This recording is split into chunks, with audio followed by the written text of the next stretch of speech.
Hello,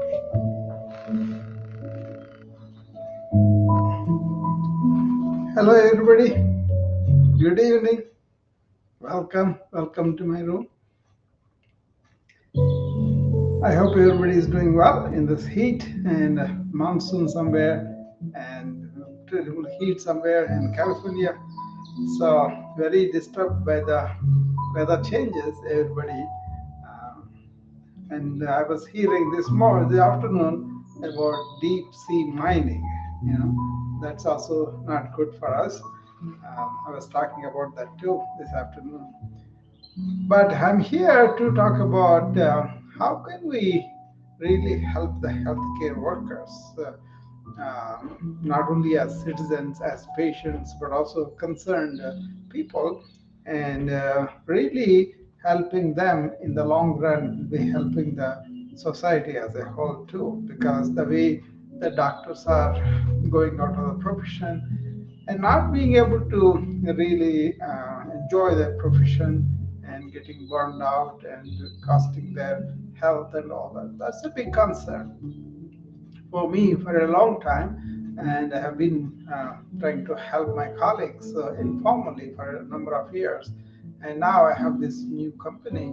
I'm helping them through that too. The services are for stress and burnout for everybody, but more so for the healthcare workers because I happen to work there for 40 some years and still I'm in touch with a lot of things, even though I do a lot of teleconsults, telehealth, and all that.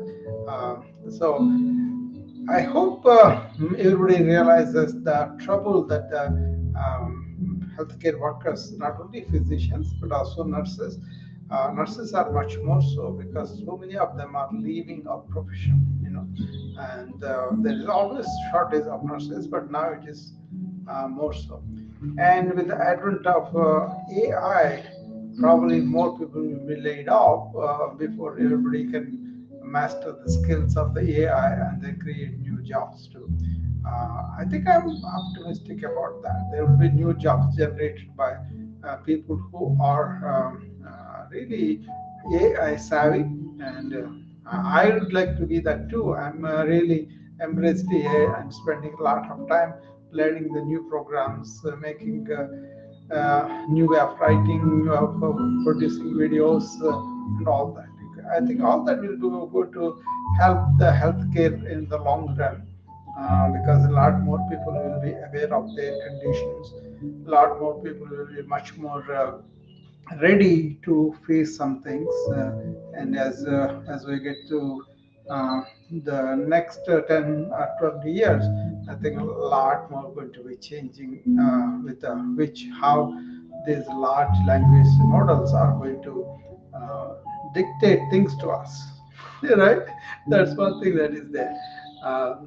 But health is health, and health always needs real good help by people to people. I think that will not change probably. That may improve, but it will not change. Communications will improve, literacy about health will improve, and more technical diagnostic tools and therapeutic tools are going to be here already, but they will be mass produced and mass available. And so all those are very good. Okay, there's a real healthcare democracy can happen. At least I'm dreaming for that. Yeah. So all those things point out to we need to help our healthcare workers now because they are overloaded, overstressed, and burnt out. So that's what I'm doing. Whoever calls me, it could be a scientist, a doctor called me the other day, and then he was having some issues about approaching the work and what he should do. But I nicely welcome. So, all in all, it's not just the doctors, nurses, pharmaceuticals, but also other healthcare workers in the IT industry working with the EMRs, and all those people are also burnt out too. So, as a whole, um, the model will have to change. Just now, I was watching on the TV news about all the actors are going on strike in Hollywood. The writers were on strike, and then The same thing is going to be with the healthcare workers too. Oh, by the way, in England, the young doctors are on strike, I think, 5 days in a row because they wanted wages to be improved to 2008 levels. That means the inflation, right? According to that, if they increase, they were asking for 35% increase. So you can see how low wage they are working. And in England, it's more like a national health system too. It's not like a market system here. Here also, some doctors make a lot of money. Some doctors don't make any. A lot of doctors come with a lot of debt, and then a lot of pressures on the system. Now, most of the money is going to administrators, insurance companies, drug companies, and all. Doctors, as a whole, they had their pie, but now they are not having the cut anymore. Apart from the money, there's so many work pressures, so much of technology, IT technology they have to adopt, and all those things are contributing. That's why I'm focusing on the healthcare worker, doctors especially, but also nurses and pharmaceuticals, pharmacists. Most of them are overloaded with a lot of work. But for anybody, when you are facing with a lot of work, you could recruit information technology to help speed up things. Now AI, you can really enroll all the tools to help you with a lot of things. Like I'm doing with AI. Now I write much better, much faster.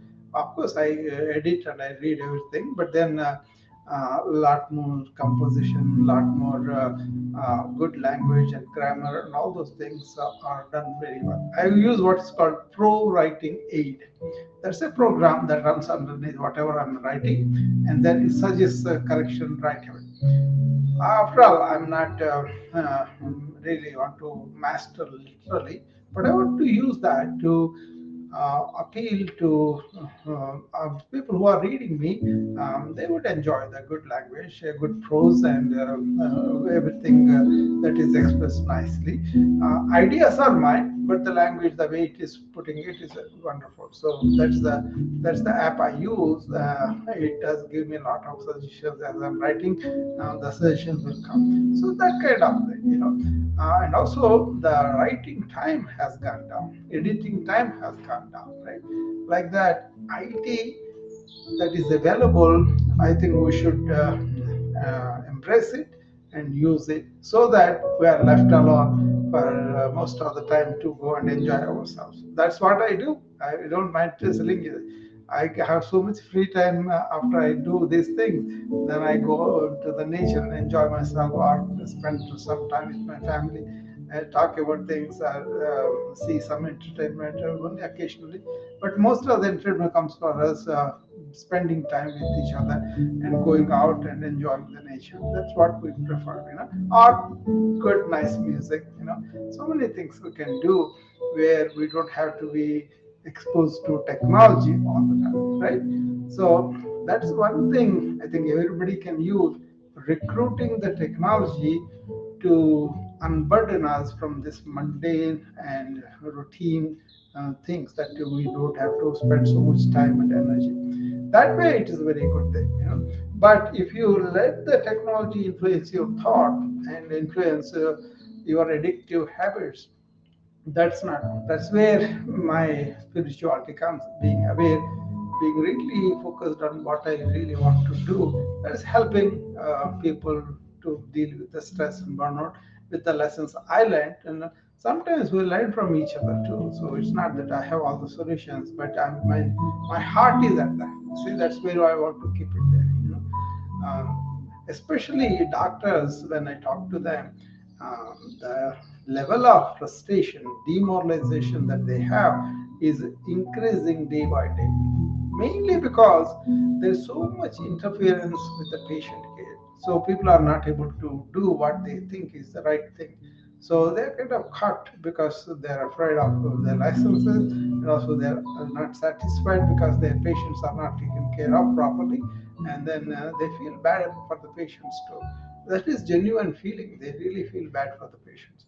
So that kind of doctors, when they ask me what it is, then I tell them, Well, you got to turn yourself into yourself and take care of your inner self first, and then also body and mind will be taken care of. Then you'll have renewed energy, renewed thing, not this helpless feeling sad for yourself, but more like a you have some proactive things that you could do for yourself and the patients. And usually they pick up some points and then they go there, but they're overwhelmed by the atmosphere around them. That's where you get to really be yourself and then assert yourself and do the right thing. You know. Now, do you have any questions or any comments? You can come up if you want to. People are coming later in the hour, but I try my best to stay. If I have something after 7, then I would say I cannot stay, but otherwise I had to attend to questions even if it comes late.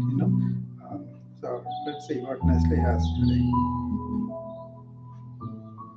Hi Hello, Nestle, Dr. Ram. how are I you? wanted to thank you so much, and I wanted to ask you about a person becoming mentally toxic because Yeah. of burnout. How do you see the like the worldview of like light versus darkness, or how do you view the world Yeah. in other ways? Thank you. No, that is real, Nazli. But the thing is, when we are oriented towards the positive, the negative fades away from us, or the negative would have a hold on us.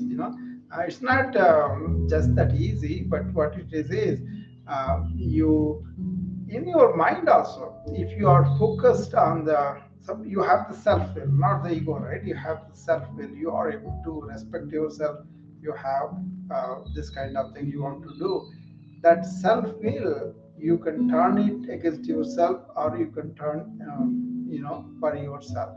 So that means you can change that thought. It's coming at you from the negative person. You can change that way. They won't win. See, suppose he comes and insults me, right? And then I'm aware of what is happening within me. I don't allow the negative reaction to invoke in me. I'll be okay. But the toxic people are really suffering themselves too. They want to give that to somebody else, but actually they're asking for help.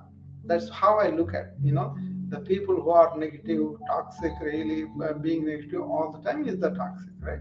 They are, if they are allowed to penetrate us with their words, and then we kind of react and give them the strength.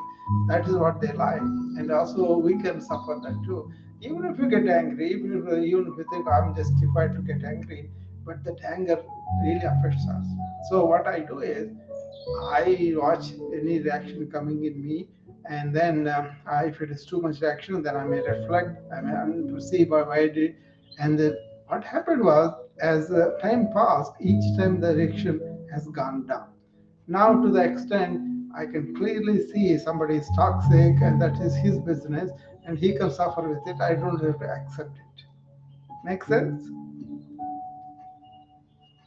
Let me repeat to understand better. So you said see it, you recognize it, and then you Yeah. don't you don't absorb it, you don't Yeah. accept it, but Exactly. then you Exactly. get it. Exactly. I learned this from one of the lessons Buddha was teaching, even though I'm not a Buddhist. I kind of follow everybody's wisdom, right? He was talking to something one time, and one guy came and said, he got up and said, "What is that you are talking? It's all nonsense. You don't know anything." And then he spat on him, and he spit on him literally. And then Buddha has no reaction. He kept quiet, and this man left away.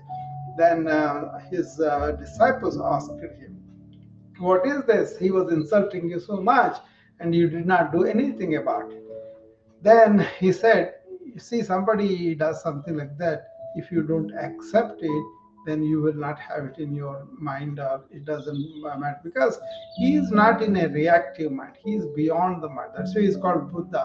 But the same capacity in all of us to, different degrees. Some may react more, some may react less. But as you do this exercise, every time you react, don't blame yourself. don't feel bad about it, but then take a step back and reflect on it. Okay, that guy said, but what is this reaction? Who am I protecting? What is that I'm doing? And then how this negativity enter into me and really make me go down?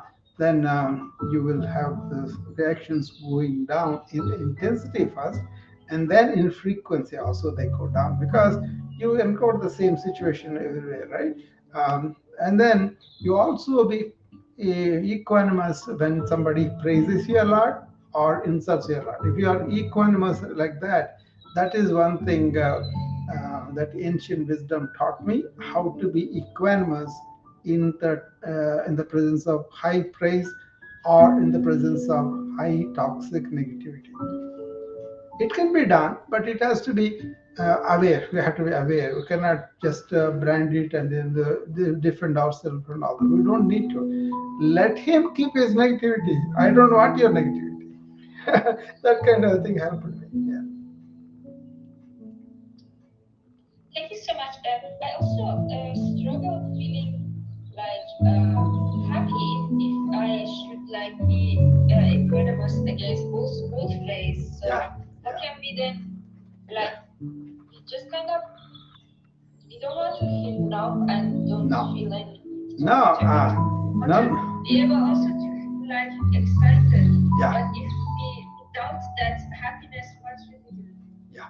You see, this is a very important point, Nazli, because if you can understand and implement this, most of the time you will be in the joy, not just happiness and happiness, but like a sensation that kind of ebullient comes in within you, and like you are just happy you are a human being, you are just happy you have the health, you are just happy that you are having these days that you can spend with time with people and all that, so all those things, what it is it is what you have, you keep it, and then you have that happy, joyful ananda, they call it, like a feeling of elation will be there, and that is not numbered by external things. So it's all a question of, do you see happiness outside or do you have happiness already? See, this is a fundamental thing I learned from the yogis, because these guys that I was following were not like a just doing their meditation and then doing their business, not connected to the world. That kind of thing was not. They did that. Out of that, they discovered this inner permanent joy within themselves, and then they were very contented about it, and then went about their life. But they created so much of work after that. They were serving the world, they were really welfare of the world, but they were great poets, great writers, great orators, great social workers, kings, so many ways, right? So it's a mishap, it's a misleading thing to say everything outside in the things, and when you get the things, we have the happiness. We have that a little bit, but after it's gone. But to have kind of lasting, permanent, eternal joy, you got to really look within and find that treasure. Once you have that, then you'll be okay. If I see a movie, yeah, fine, I enjoyed it, but I don't carry it on like it has to continue. That kind of thing. So this is a fundamental question: is happiness inside or outside? Once you solve that problem, then you will go after the inner happiness.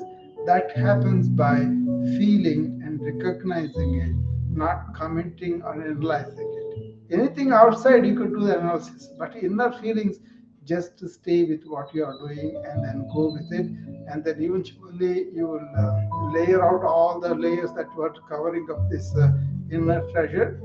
And once you established in that, then life is beautiful. I hope I made sense to you. Oh, good, good, Nasli. Yeah, Nasli always has good questions for me. I love that. That's why whenever she comes here, one or two questions, they go a long discussion, and that's good for other people too, who listen to these replays later on. That will be good. So, coming back to our helping the healthcare worker, this is also something I tell them about what Nestle asked about inner. What happens is a lot of these doctors and nurses I see, they develop the ego and then they get hurt. The ego is hurt, right? But if they really understand, ego is only one function of my mind. It is there to guide my body and mind to create my livelihood, create the skills that I have and all that. But you don't have to feel so much upliftment just because you have developed those skills. Once you understand that, then it becomes so much easier not to get hurt because the ego is not there. So there also I always talk to them about what they have, to really appreciate what they have rather than aiming for some things that they don't have. They can work for it, but then if you suppose you have a big house, I go there for parties and others, right? They have big house, but they're miserable inside, so they don't enjoy their house. So when you say, okay, take care of your house, put everything in order, and also maintain them, that kind of thing is there not because they're possessions, but because they make your life much easier. Like I'm a very organized person because it's easy for me to find things that way. Whereas other members may be throwing things around, I kind of put things around. And usually they got the habit too, so everybody is kind of helping with that. So that kind of inner adjustments are very, very important, I think. Most of the people are trained to find things outside, get things outside, and then be happy, they think. But then they go away after a while. You get a good car, only the new car pinch will be there for a couple of days, and after that it's gone. And then the insurance and any accident, all those problems come right away. I had such an experience in 1983, I think. That's when I got my first car, the Toyota Tercel, four-door sedan. I got the car, and then me and my wife were going in some road, and she was very tired from work or something. So she nudged me, come on, get it to go. Then I pulled in, and somebody left coming in. I didn't see, and we made an accident. Luckily, we both were not injured, but the car that was bought 1 week ago got totaled. So all the new pitch that we had is gone. But now I can see how my own inner self that I grew into liking the car and making the car, everything got hurt. So that's a very, very early lesson for me. And then this ancient wisdom, they classified our lifestyles into four. They said, okay, you kind of get educated and you want to go to some job or some, even if you're not educated, you're doing some business or whatever. You are doing mainly for a livelihood. That is fine. Do that, but then you won't be satisfied just making a livelihood. You want to find out more as a human being. You have questions, you have all that, right? And then the second thing is we want to have some pleasures, innocent pleasures. So we want to have some pleasures. That is fine too. But if you are stopped there, then you have not recognized the potential of being a human being, right? But whether you do the livelihood or whether you do the pleasures, you have to do them in a righteous way. If you don't do them according to the order that the university has, that means you are violent, you lying, you do whatever you want just to get to your livelihood and all that, then that is going to react and then you will be punished for that. If not now, later on, right? So whatever you do, whatever education, whatever jobs, or whatever business you do for making money, that's fine, but you do it in a righteous way. And then whatever pleasures you have and all that, do them within the law, within the not disturbing other people, not providing so much problems for them, right? So they said the first one is like a righteous way, second one is making money or whatever for the livelihood, and third one is having some pleasures. But beyond all these three, there's a fourth one they described, which is like a liberation from our own mind, how we are conditioned, how we think we are only limited creatures and we have only this world, nothing else. All that is the bondage, like a limitation that we impose on ourselves. And there are ways that they have found out. there's a presence that is there, there's an energy that's there in itself, that kind of thing. And once you liberate yourself from your own limited thinking, limited self, then you really enjoy the life. You really have that continuous happiness or jovial nature that is within you will come out, and that is very, very, very fulfilling. And you don't need money or anything for that. What you need is just to focus your mind inner, turn it inward, and feel with intuition what's going on. Suppose you feel I am very calm and quiet and all that within yourself, then you have touched it. See, this is what I was talking about the other day. If you close your eyes, if you are peaceful, and if you open your eyes, you want to help the world. That is the spiritual nature, I believe. But if you close your eyes, you are very restless because you have all these things that you want to do and all that, right? But you open your eyes, you want somebody else to do something for you. That is said to be more of materialistic, and that will go anyway. So you don't have to be any religious for that, but just you can feel as a human being how you are, right? That kind of thing really helps a lot. Okay, so very, very simple. You don't have to report to anybody, but you can say, "What am I doing here? Am I peaceful? Am I really going after things that don't really give me peace in the long run?" It could be a political system, it could be a religious system, it could be just confined to one knowledge system. Say this is what it is, nothing else. That kind of thing, you know. But usually, human beings, whatever they get, materialistic wise, all the materials, they still want some more. But with the spiritual people, they are confined with their own inner self, and they are happy. They are really happy, and then they really say, "Okay, I don't need anything. I will live simply, but be immersed in this inner joy that is possible."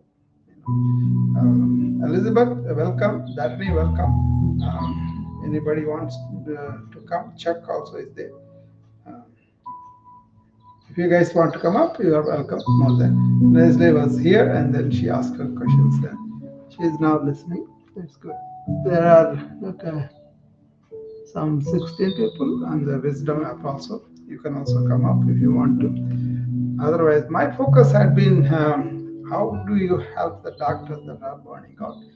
Not only the doctors, but also all healthcare workers. But you know, rest of the people also are burning out, and we do try to help them. So it's not that only one particular profession is getting burned out, but because I have some insight into working condition of the doctor, what is the policy changes that are going on, and how the patient care is compromised at the expense of just taking money. Everybody is aware of it in America. They know the system is not giving them optimal attention, care. They know it really well. When they go to the doctor's office or hospital, the insurance companies, all the headache they go through. Some of the patients, not some of them, many of them, they have one big illness, the entire family is bankrupt. And that is something they go through because of the illness may put them out of the earning position, or they may have to spend all that money in a very short time. Suppose somebody stays in the ICU for a few days, they will spend $1 million. And usually Medicaid will have the limit of $1 million. And if they have done that, beyond that, they don't cover much, you know. So sometimes Medicaid also won't come in, not Medicare, Medicaid, I'm saying, it's not come and cover unless these people are bankrupt already. So they have to sell their house, sell their property, everything. They should not own anything to go for the Medicaid. And then they're treated like a poor people and they don't have good service. These are the real bad truths that were underlying the healthcare system. That's why I focused on people focusing on their wellness. So then you don't have to, for myself, for example, I have not paid a penny for going to a doctor or getting a medication or anything like that. for the last few years. So I got on the bandwagon of wellness for myself, and also I'm trying to you know, convey that to other people too. What I'm saying is, you don't have to sacrifice the medical system. If you are sick, you have to go. That's fine. But what I'm saying is, you have your wellness in your hands. You can tap into the knowledge that we have already have and find out for yourself how to live with the wellness, and also ask your doctor and hospital to provide you means for the wellness, and then provide services that address your illness.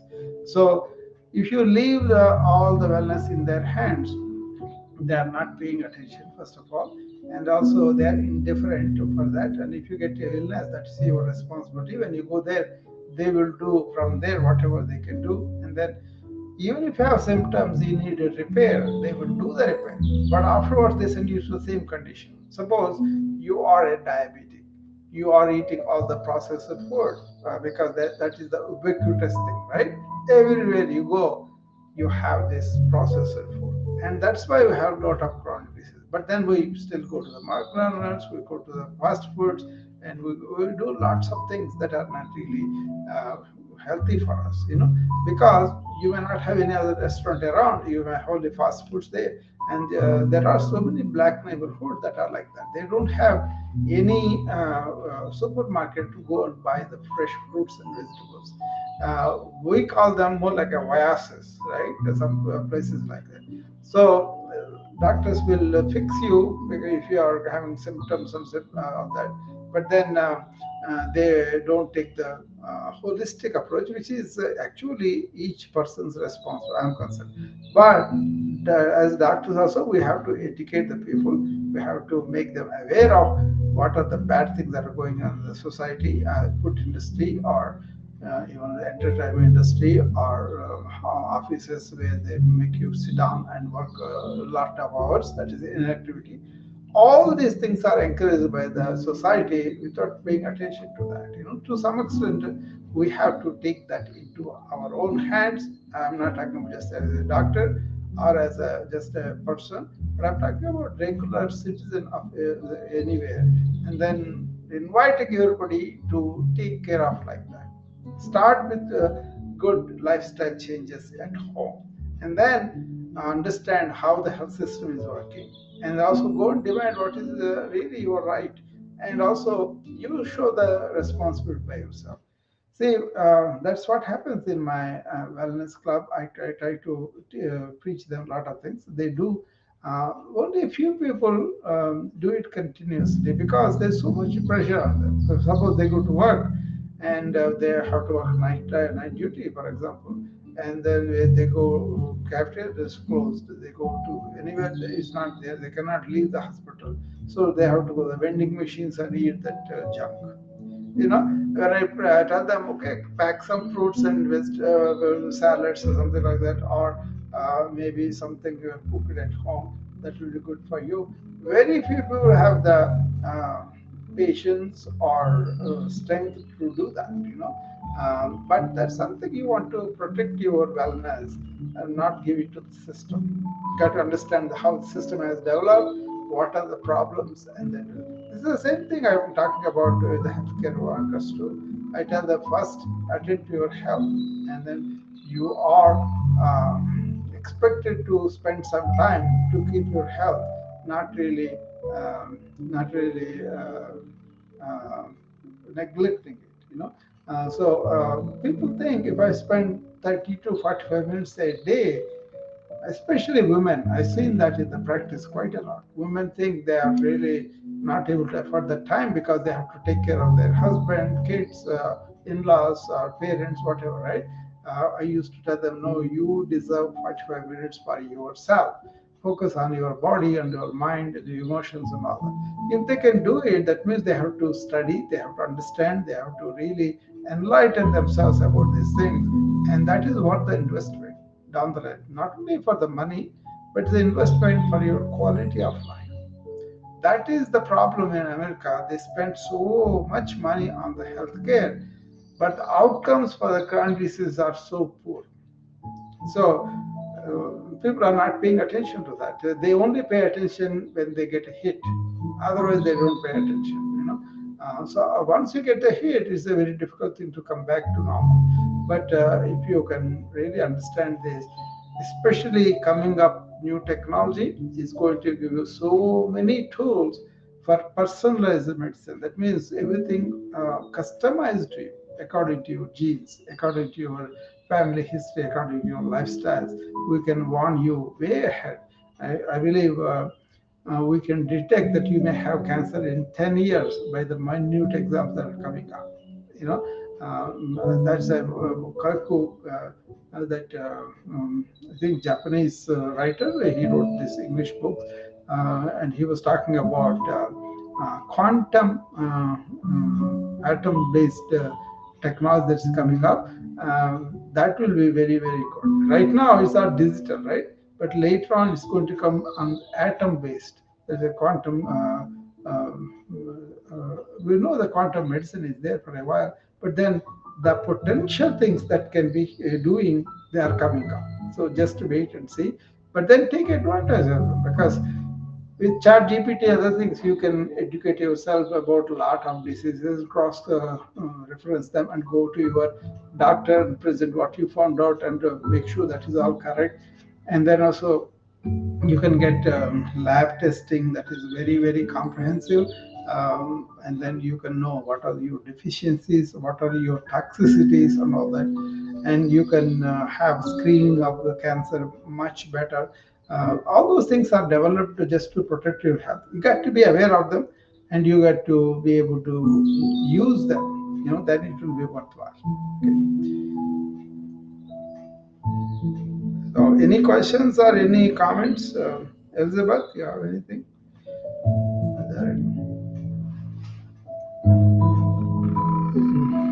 Okay. There are so many people on the wisdom. I don't know why they are not coming up. Are you able to listen to me, or are they able to? Some people, times they complain they were not able to come out. Sometimes they said they could not listen. I hope they are able to listen now. If somebody give me a sign that they are able to listen, then I will be happy. So I'll invite Elizabeth if she wants to come up. Okay, so this is the thing I'm focusing on these days, and also I'm focusing on some challenges for people. Some friend told me that she took gym, and then she was made to do a lot of weightlifting and all that in one day, and then she felt like her body is beat. Obviously, if you lost the habit, she used to do the weightlifting before, I believe, but now she was not doing it for years. So body is allowed to go its own way. Now you want to come back, you got to take it slow and steady and in increments. So I was telling them about you can have a workout, but that could be energy boosting workout. Normally, what happens when you go to the gym and when you go to the machines, the weights, and all that, you are so motivated, so enthusiastic, you will do a lot in one day, and that is going to give you a lot of pains and all. Why? Because the anaerobic metabolism that is generated when putting so many muscles in action, all of a sudden they give you aches and pains around all the joints and muscles and all. So what I do is I do slow stretching and knowing the body where it is, and then only pushing those parts that need some strengthening, that need some stretching and all that, along with deep breathing. When you do deep breathing, what happens is all that anaerobic, no oxygen metabolism that going on will be aerobic. That's with oxygen. So the deeper you breathe, the more oxygen will go in there, and then the areas that are demanded by exercise will be given oxygen automatically. So that's how you can boost your energy at the end of the exercise. That's what happens with my session. People say we have more energy now than when I came in. Also, we did all this exercise. We are feeling. So I'm going to do a challenge on that. how can you have a boosting of energy when with workout. That's the title. It's going to be people.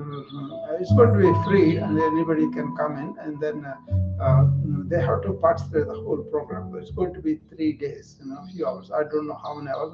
We'll figure it out. We have the program ready, but we'll have to put it together, and then we'll announce the dates, and then people can come and take a challenge.